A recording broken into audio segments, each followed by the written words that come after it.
When multiple bonds form between two atoms, the initial bond is the sigma bond.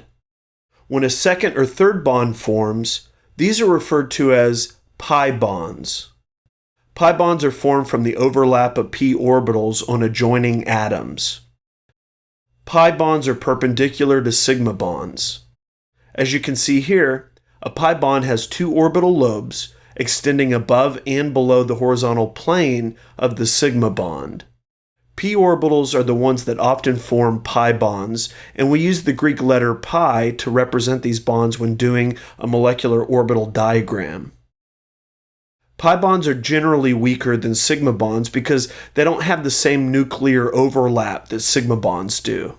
However, two atoms that have the combination of pi and sigma bond is going to be stronger than either bond by itself. Additionally, the more bonds that